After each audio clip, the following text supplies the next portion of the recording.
Hello guys, myself Dr. Jagdish Prajapati, consultant pathologist at Parul Sevasram Hospital, Waghodia, Baroda.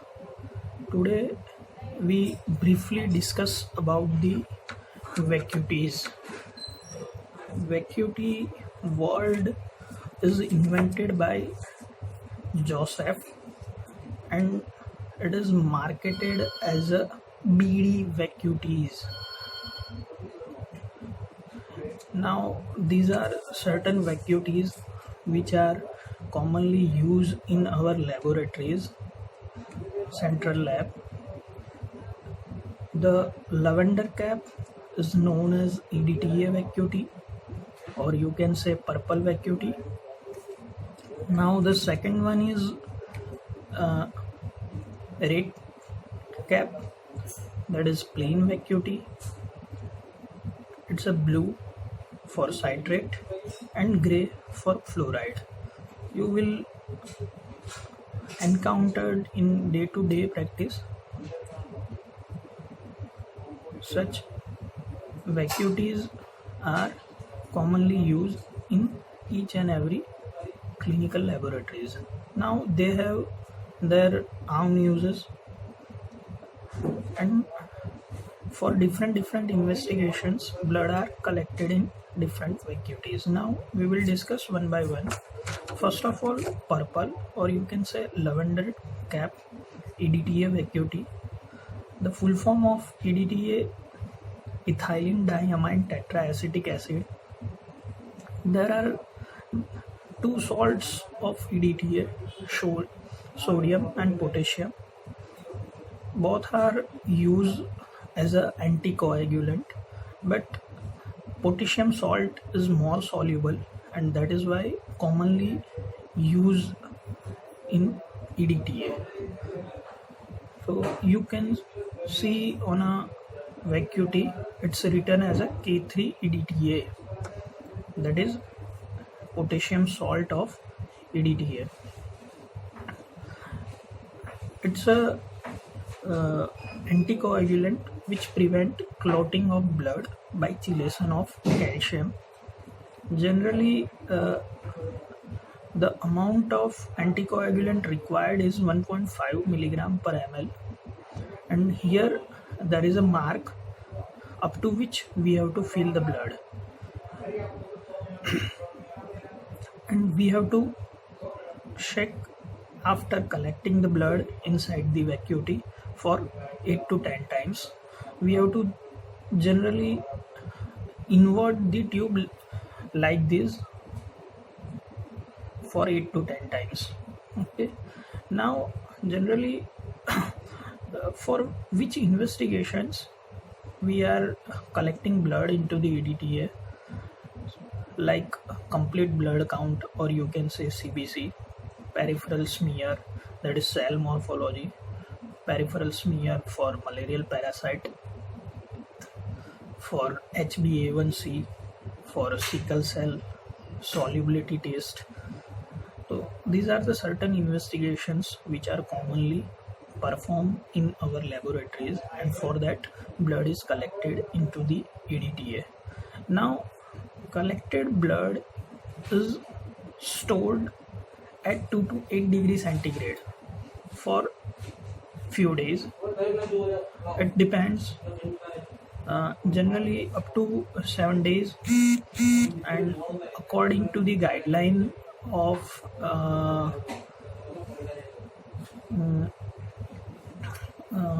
SOPs of different lab, they preserve the samples in laboratory at 2 to 8 degree centigrade. Now problem storage of blood, or you can say storage artifact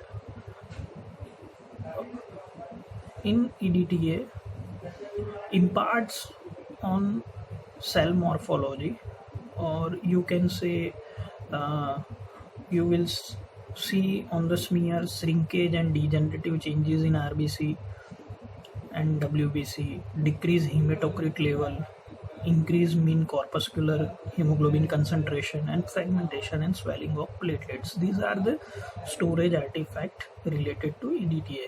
Now in some cases you will see EDTA induce clumping, so will leads to what, decrease in platelet count, or you can say you will find thrombocytopenia in such cases.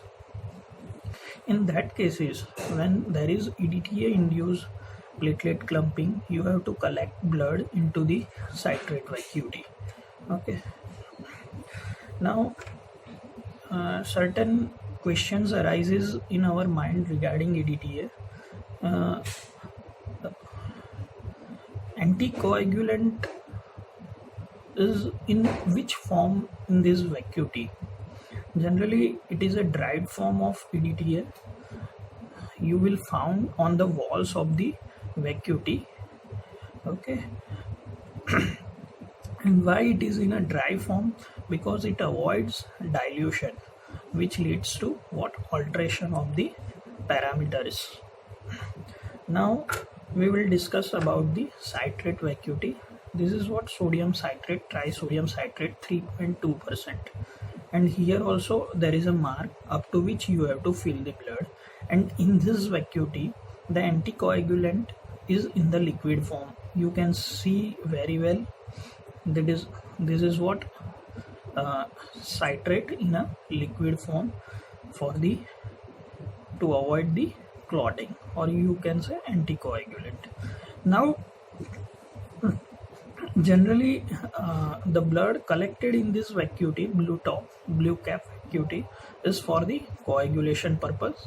That is what PT, prothrombin time, APTT, that is activated partial thromboplastin time.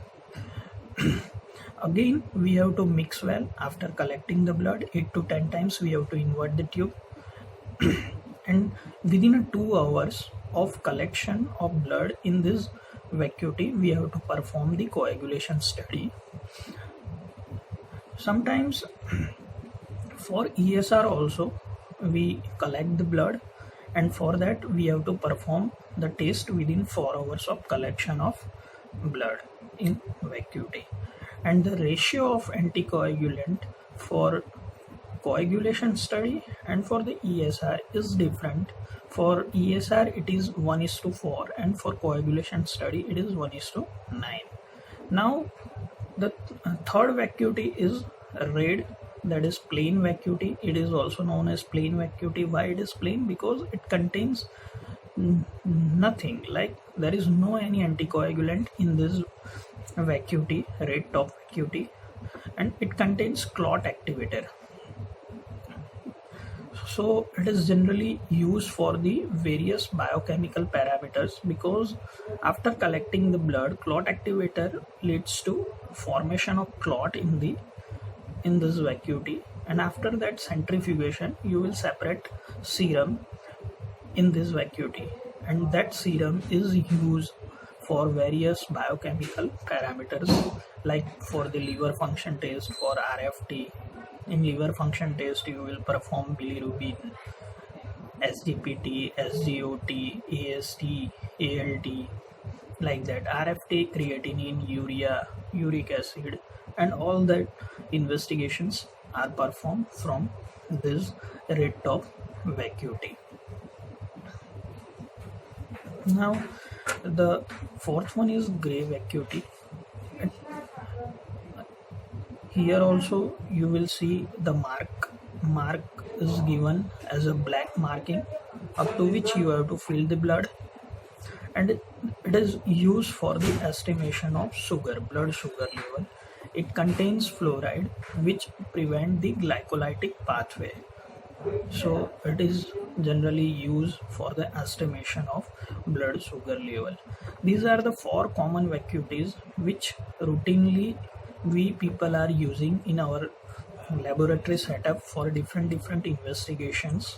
Other vacuities, other colored vacuities are also available for some special investigation. You will find green cap vacuity. It contains heparin, and that is used for the immunophenotyping in case of leukemia, lymphoma cases. For black cap uh, vacuity, which is used for the estimation of ESR. This is all about the vacuities which are commonly used in our laboratory. Thank you so much.